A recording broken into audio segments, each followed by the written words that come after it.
This is Dr Monica Chavez from the Center for Innovation in Education at the University of Liverpool, and you're listening to the Academy's Developing Practice podcast.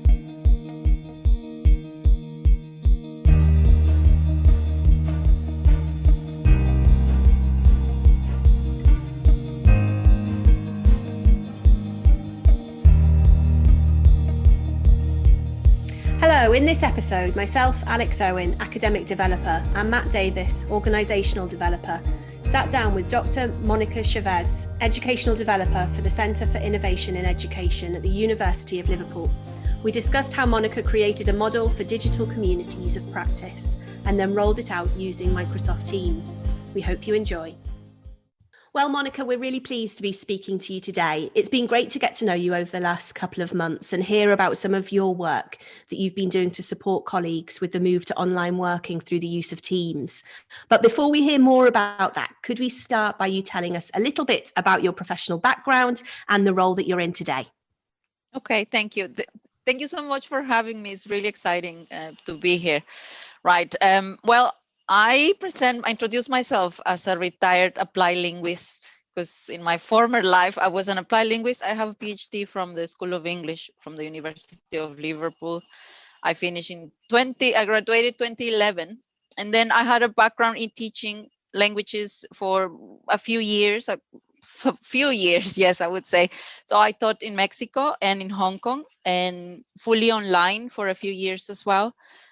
While I was living abroad. So I did teach internationally for a while. And then I came back to the UK in 2016 and I kind of reinvented myself. And I had all these skills of teaching and living in other countries and experiencing different, not only cultures, but academic cultures as well. And I think one of the places that influenced me a lot was Hong Kong. Very digitally savvy, very advanced in terms of higher education. And that really piqued my interest in digital education. And when I came back to the UK, I kind of shifted my focus from teaching to more towards digital education. So that's a little bit about me. Brilliant. And what were you teaching in Hong Kong? Was it English and Spanish or?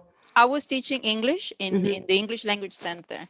Okay. So it was a fantastic academic culture. It's very competitive, Hong Kong. So it was everybody publishes, everybody goes to conferences.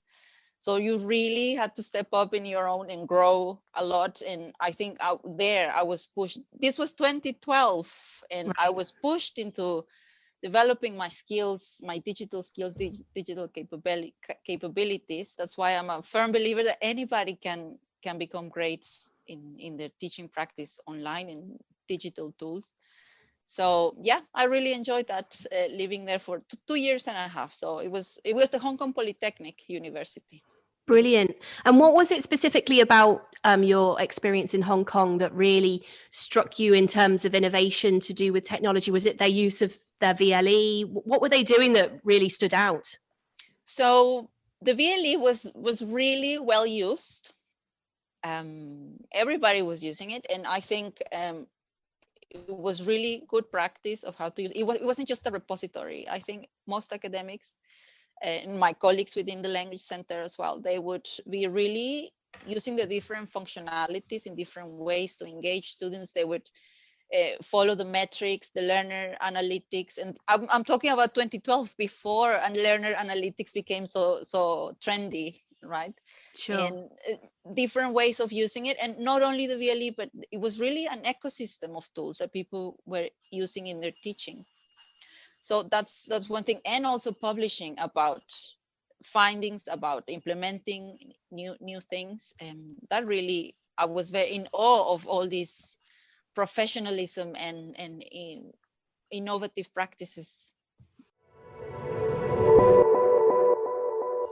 So, Monica, I mean, I first met you in the corridors of 126 Mount Pleasant. Oh, dear, what seems like a long time ago. It does, yeah, like a faraway dream. Yeah.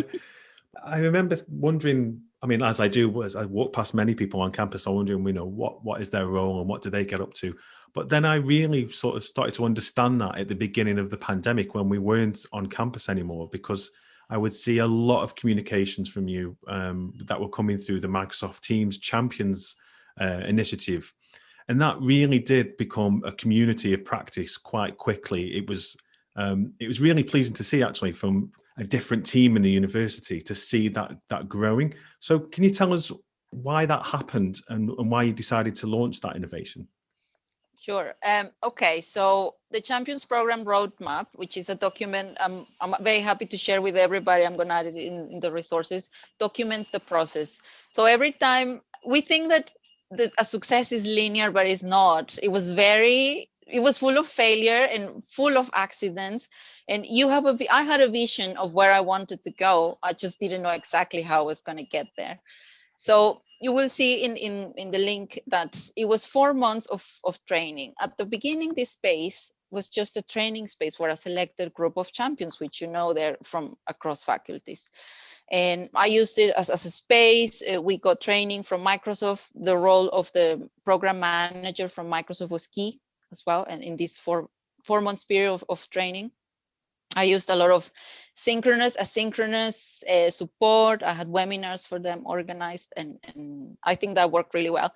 So the space opened, and my intention was I'm going to grow a community because I want people to become interested in scaling up their digital capabilities. I want them to use this tool because it had such a great potential back then. We all know now because we've been thrown into the freezing water. So I opened up the space, and every time I had the opportunity to give a training across the university, I would invite colleagues. And the truth is, there was no interest because there was no need.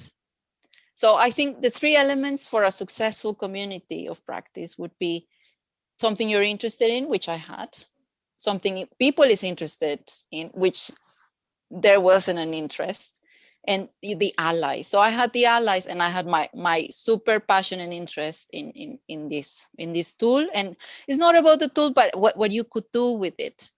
And so the space opened in January 2020, and I was struggling, and I was successfully failing in achieving what I wanted.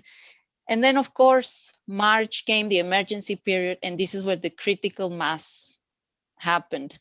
And I had the system implemented. I had the people who had been with me along the journey from the beginning, my allies across faculties.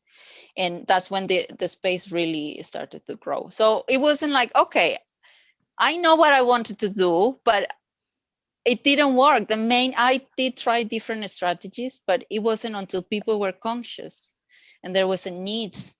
It was an emergency that people really wanted support for this. And it didn't matter how much I tried. It didn't work. Many times it didn't work. It was growing very slowly, and I was very close just to end the whole Champions program after 8 months, I would say. But then I guess the COVID emergency was what really pushed it forward. Well, it's very lucky for us in the university that you had actually put a lot of that work in beforehand. 3 months of graft and of struggle to get that to a place where actually, when the pandemic happened and we all were sent home, we had a space where we could ask lots and lots of questions about how do we use this platform, how do we enable hybrid teaching. So it was almost fate in a way that you'd been doing all that work and struggling to get it to that point. I had a similar experience. We in the academy we were using Slack for a time, and the engagement was really patchy. We were really struggling to embed it throughout practices, and I was really trying to encourage people to stay away from things like sending emails to team members and things like that.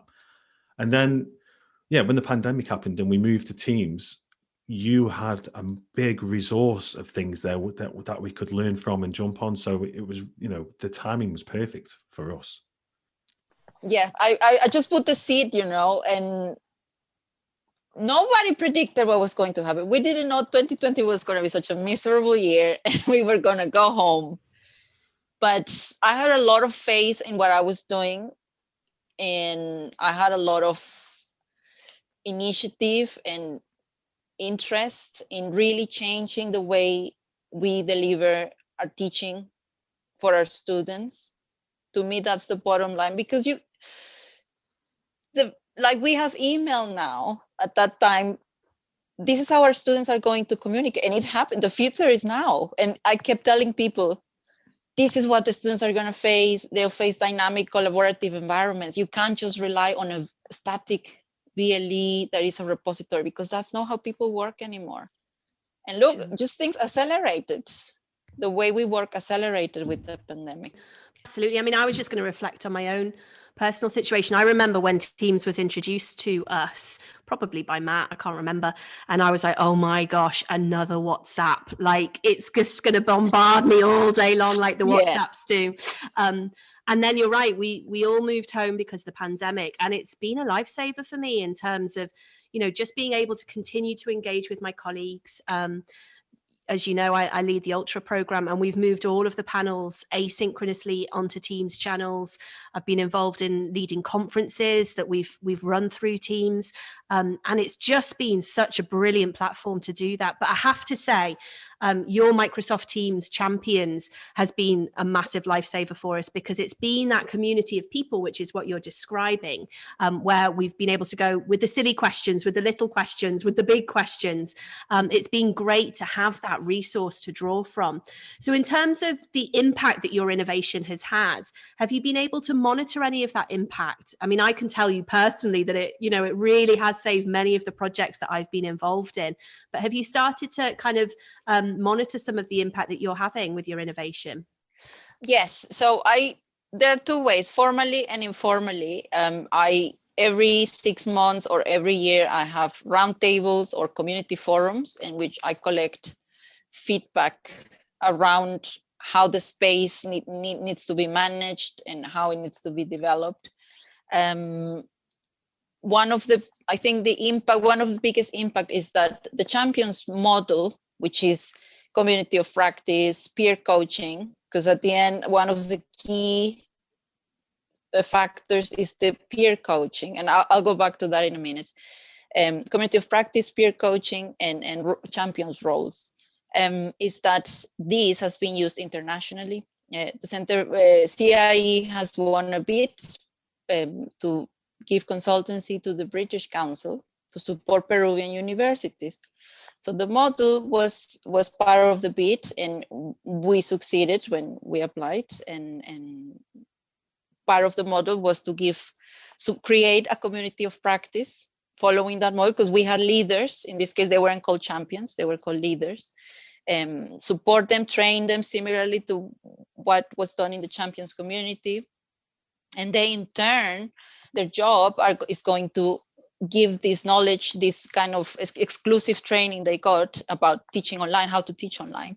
They're going to go back to the universities and create their own community of practice in which they are the leaders and the facilitators. And so far, I've had some really good response. I think everybody's facing a lot of challenges. So internationally, 3 universities have created 3 different communities of practice following the model.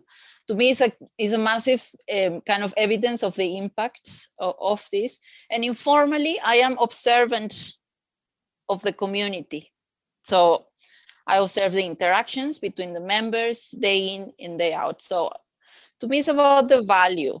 And if I observe that it brings value to the university, it means I'm doing a good job, the community is doing well, and that's the bottom line for me. The value is the main indicator of impact. There is no point in creating a community just because it sounds great, to have a space, to have a community, it looks good. If it brings no value and there is no interest from people. So to me, that's the way I monitor. So I haven't yet formally launched a survey because I don't want to bother people. That's the truth.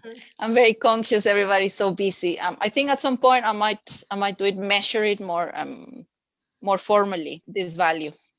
Yeah, I like what you're saying about the use of communities of practice, and I've used quite a lot of those in my own professional working. But I think lots of people interpret that term in lots of different ways. So what are we actually talking about in terms of the development of the communities of practice that you're involved in? What would you say their key attributes are? I think in the model I used, the community of practice is key. And I would say the other two elements, the peer coaching and champions roles, are dependent on how well the community does. And to me, it's about, again, the value that it brings and the learning. Because sometimes people kind of confuse what is between a network and a community. And it's not about who knows whom. It's about the learning and about the ultimate benefit that brings to an institution, that these interactions are effective in whatever goal, a learning goal. So it's about the learning. So I think what was key here is to have champions across the institution. And I was just super lucky that people were interested in that. I was told many times, oh, it's not gonna work out. It's not that kind of place where people want to be called champion. And I thought, well, why not? I'm gonna try it. I'm sure I was aware that there was a lot of good practice going on. And I know some people don't like the term champion because it puts them off. I don't know exactly what. I love it, but I see other perspectives as well. I think deep down, everyone wants to be a champion. I think so. Yeah, I see it in my 6-year-old. This is kind of that vibrancy of the word, and the support. And I was also very conscious that I was a newcomer to the university, and I was in a professional services job. And when you want to influence teaching practice with academics, maybe sometimes you need the peer-to-peer support more than me telling you what to do. And how about you maybe listen to a colleague who perhaps understands your difficulties, your challenges a bit better. So this was key as part of the design of the community. I had the 3 elements, but like I said, it wasn't like I planned every step, but the 3 elements really work really well. And perhaps in different contexts, it won't work the same. Maybe champions won't work for a different initiative or to influence certain area of teaching. But in this case, it worked really well. It's about digital tools and teaching. Brilliant. And remind me what the third one was. So you've got your community of practice, you've got your champions, who are people who are very generous with their time and respond to all those questions that we've all had. What was the third key area for the project? It was peer coaching. Oh, yes. So explain that a little bit for us. Yes. So part of obviously the title of champion had some responsibility as well. So one of them was to support colleagues. And when I gave training to the 6 champions, I gave them a plan and said, okay, how are you going to support this within your context? And what works in your context? Because they were very familiar to the challenges within their faculty. And we made a plan together as kind of a training and dissemination plan, and what their role will mean, what was possible, what was not possible as well, and what kind of support they could give, always kind of in a loop between them and me. And I was always part of that peer coaching in turn, but their job was kind of to be the key contact within their faculty. So yeah, we had a plan, and we went through the process of thinking what we could do. I think what was key was that they created their own kind of artifact, their own community, if you want to call it, within their faculty or their department, and people could go there instead of the champions. But that was before the pandemic, and then it just went really big, and then the champions community emerged and went critical, I would say. So 2020 was obviously a tough year, goes without saying. But there was a couple of highlights in there, and obviously the Champions site was definitely one of them. But another one was that you received the Liverpool Learning and Teaching Fellowships in 2020 in recognition of your innovations. So how are you planning to use that fellowship to further your developing practice? Right. So I'm super grateful for that fellowship, because with the money I'm planning to develop, I'm developing at the moment. It's a video-based resource. It's an open source course, and I would like people to have access to that across the sector, across the world, if possible, because I think everybody should be able to replicate the success of the model. Like I said, maybe it doesn't work, but you have to try. And regardless of your gender, your status, your position, I think everybody should have access to the possibility of leading a change initiative. And to me, it's very important to share what the model is about, what works, what doesn't work, and just people to take on these resources and my experience and the elements of the model and how they kind of relate to each other. So I'm hoping this open source course will give these tools to people, regardless of their job or where they're at. If they want to do it, I think everybody should be able to do it. I also had a lovely interview with Wenger and Trainer, which are the power couple in communities of practice. And they're lovely. They were super useful. We had a nice conversation about what communities of practice are and what are not. And they were super candid about the mistakes and misunderstandings. And yeah, so I have shared the link for everybody who would like to watch it. They're really, truly the experts, and they were super useful when I had a chat with them. So that's how I used the money of the award. So thank you. So what's been the most surprising thing you've learned whilst creating and developing this innovation in the midst of a pandemic? So I guess we're talking here about the model rather than the specific of how you've used that model to roll out the use of Teams, but the model that you're developing. What's been the most surprising thing that you've learned? About the model, I think it's always about the people. I'm always surprised. I was very, very happy to see that leadership and commitment from others across the university to be there for others, regardless of their own personal crisis at the beginning of the pandemic, and still ongoing, because it's really hard for everybody. So to me, that has been the most rewarding. Yeah, for people who don't like the term champion, I think people really are champions in their own way, because no matter what, they put the interests of their colleagues beyond themselves, and they really step in and help others in whichever capacity they can. So yeah, that is always, to me, I'm amazed by the ability of people to just, do what they can for others for the benefit of the institution. That has been the greatest gift for me. Wonderful. And I think that's something we've seen throughout the whole of the pandemic in so many fields, haven't we, is people stepping up and being there for each other. I think that's really good. I think Liverpool is one of those places where there's a lot of goodwill and people are always willing to help other people. I think that's one of the major selling points of the university as an employer. Do you feel the same way, Monica? I do. Yes. I think sometimes people want to help. They just don't know how. And if you introduce something that is very new, there is a lot of resistance. But once things roll out, yes, everybody's super helpful. I agree with you, Matt. Yeah, definitely. The resistance to change is there, but the willingness to help others through their struggles is also there. So yeah, it's an interesting mix. I guess that's probably going to be one of the challenges, but obviously you faced many challenges, especially at the beginning when you were trying to get it off the ground before the pandemic. Yes, so many. How did you overcome those as you went through and as the community grew?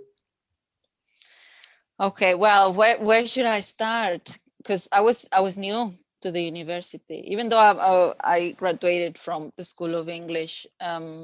So very low social capital. That's the first challenge. So I think, I don't know, I don't want to generalize, but I think I've read books about women and career.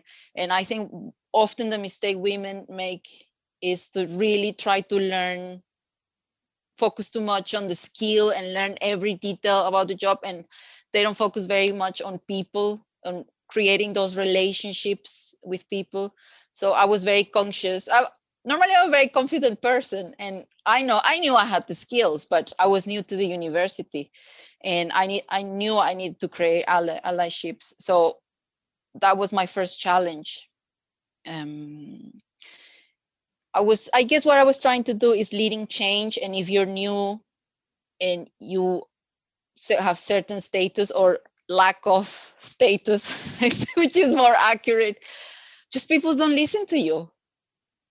It doesn't matter how brilliant or innovative your idea is. If you don't have the right title, you're out.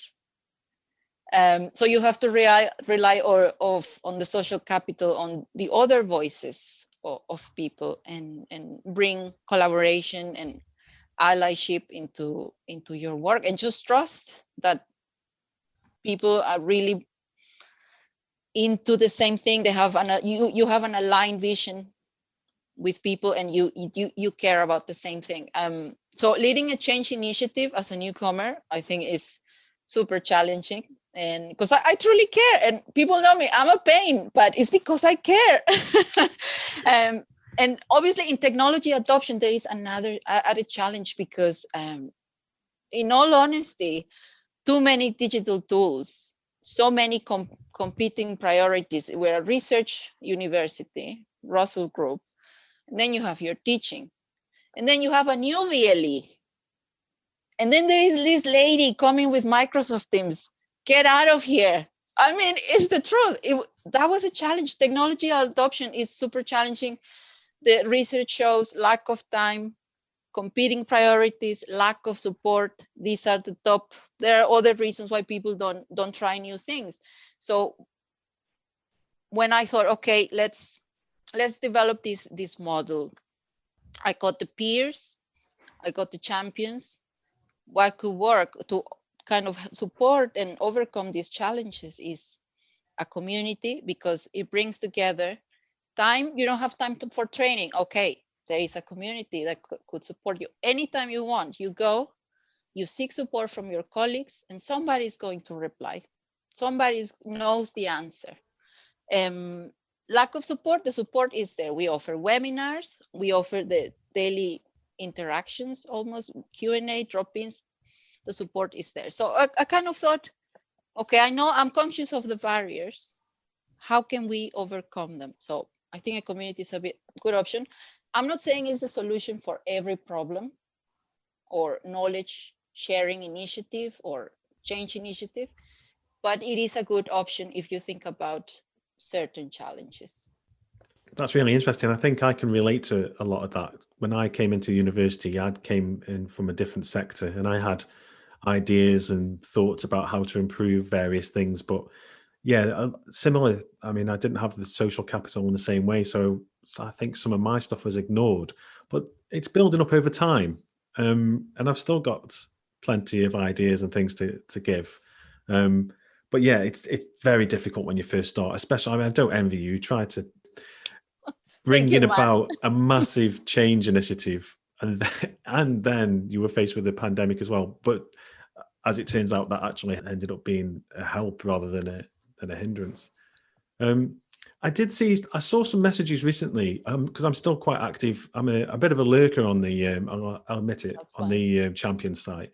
And I saw some messages recently about the community is entering into its, what was the phrase? Midlife crisis. Midlife crisis, that was it. I really liked the messaging because it's just so honest. The community is in its midlife crisis. The engagement maybe isn't quite as high as it was at the beginning of the pandemic, because people have found out a lot of things, and the practice has been changed. So I just want to get your thoughts on where is it going next, really?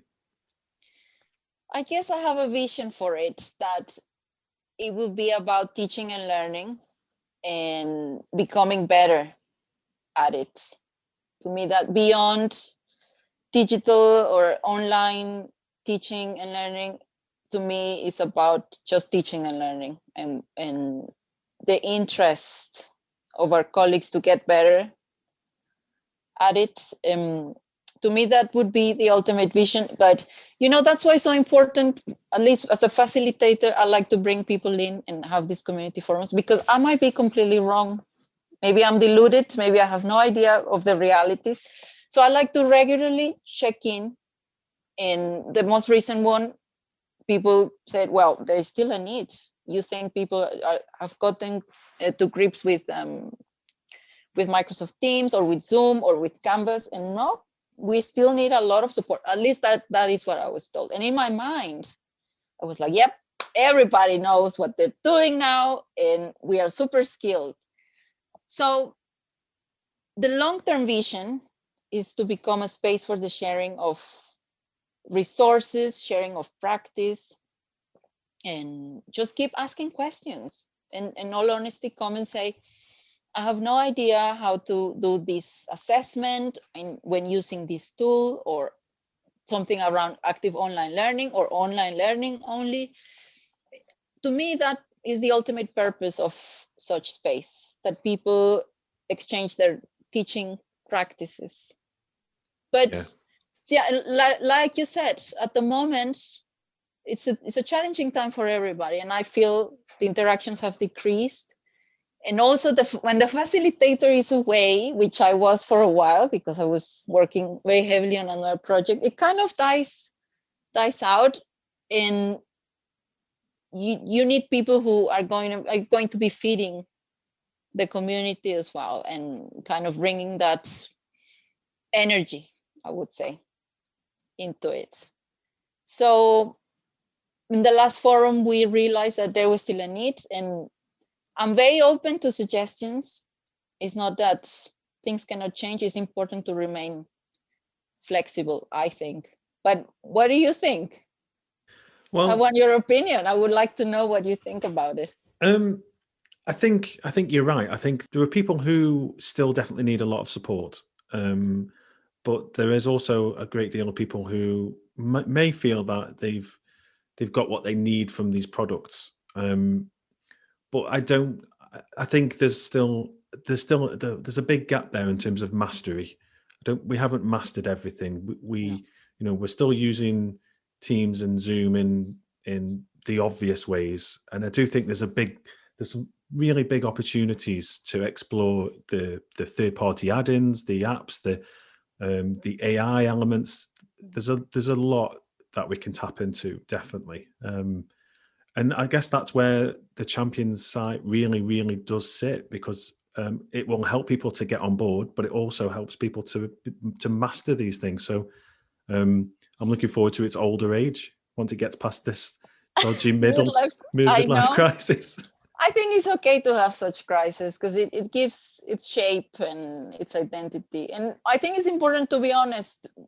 We don't know where we're going, or we are kind of facing a rough patch and things are slow, but there is always hope to reinvent yourself, right? Isn't that what midlife crisis is about?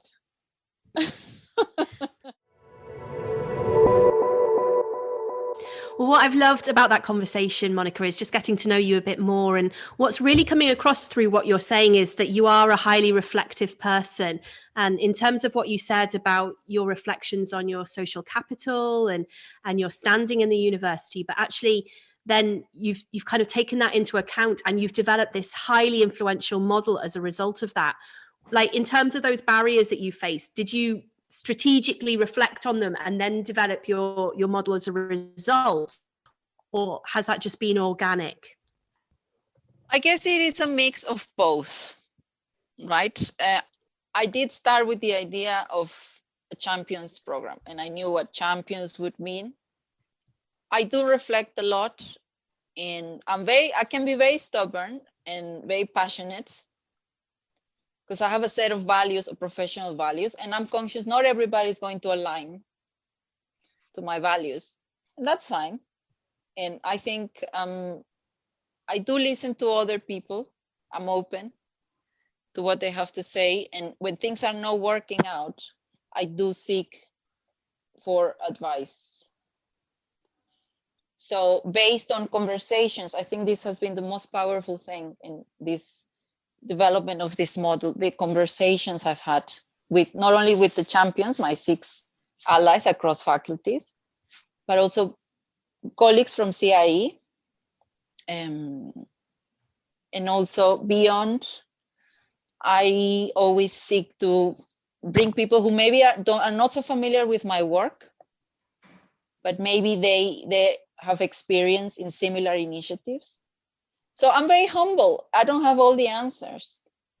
So always, to me, it's important to remain humble and open. And when I know things are not working out, I just don't beat myself up. Well, I do, but then I kind of snap out of it. Yeah. And I seek other people's input. And if I think it aligns to what I'm trying to do with my values, then I will take it on. Brilliant.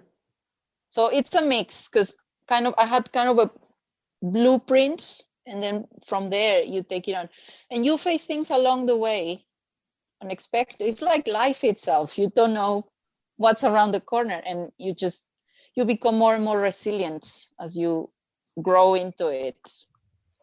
Yeah, and you learn from your mistakes, which is, I think, what you've shown through this conversation and through the evidence of the Champions channel, is that, you know, mistakes have been made, but you've built on those mistakes, and I love that. I love that approach. Nothing can be perfect first time.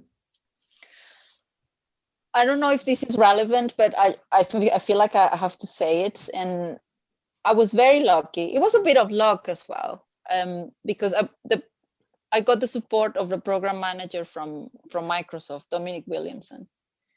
I don't know how he found me, but he approached me and said, would you like to start a Champions program? And that's it. He then left me to it for weeks. And the next time I met him, he was really pleased with what I had done. And he was on board in the training, and he was very encouraging. So he kind of mentored me for a period of 9 months. He has moved on now. He got a better promotion within Microsoft. And he's such an inspiring man. And I thank him at the end. And I said, thank you. I was very grateful, because he didn't know me. He believed in me. And I think in my sector, digital education, is mostly white males. And I was so flattered that a brown woman like me had been spotted.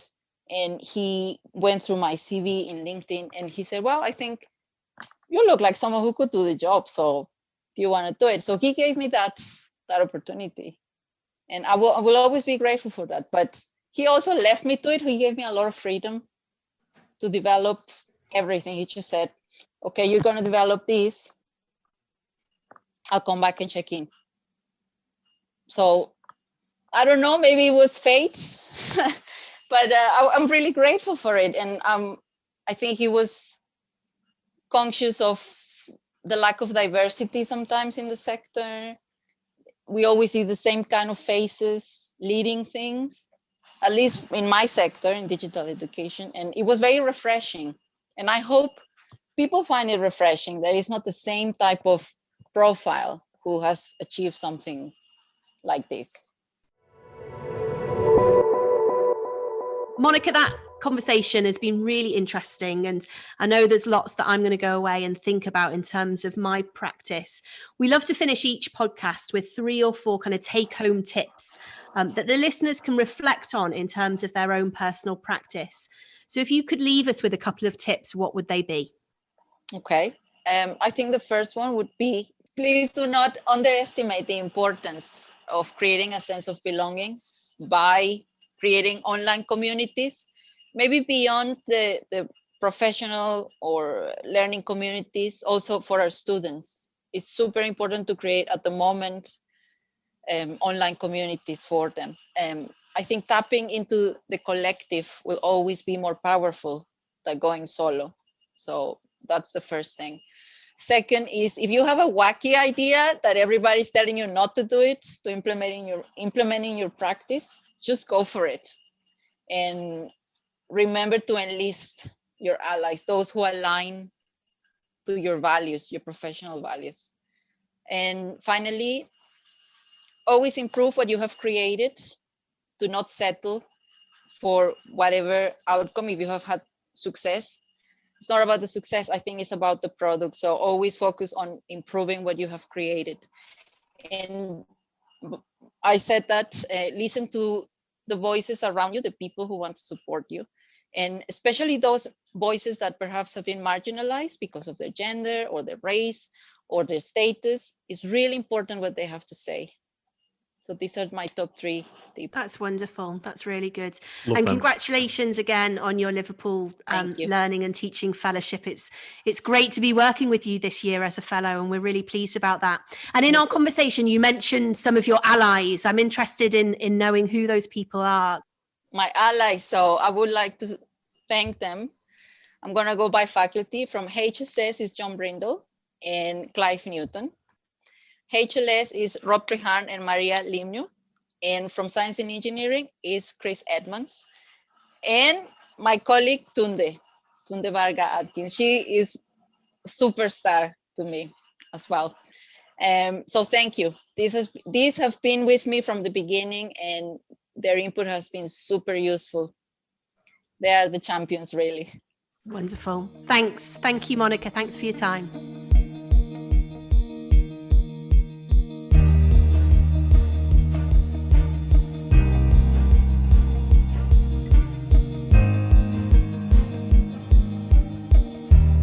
Well, it was great to have Monica with us.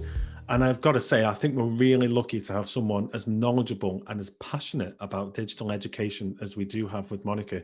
She used all of her experience, particularly that time that she spent in a very digitally fluent Hong Kong, to drive the initiative forward for all of our benefits. Yeah, I particularly thought the work Monica's done to understand how effective communities of practice can be developed is really inspirational. I'm certainly going to reflect on those 3 key components of effective communities of practice that she spoke about. Thinking about finding something that you're interested in, thinking about finding something that other people are interested in, and then finding your allies or your champions to work with. And she's certainly done that for the work that she's done with Microsoft Teams. Well, there's lots for us to go away and to reflect on in terms of that conversation. If you'd like to take your thinking further, we've added some resources to the website on a specific podcast reading list, which you can access at liverpool.ac.uk/the-academy/podcast. Also, do let us know what you thought about the episode. You can tweet us at LiveUniAcademy, and you can also find us at eLearnerMatt or at Alexandra_Owen on Twitter. And as usual, we're really grateful for those who have taken the time to either rate or review our show in your podcast provider's app. So if you are an Apple user, please do take the time to review our show, as it really will help others find us. Bye for now.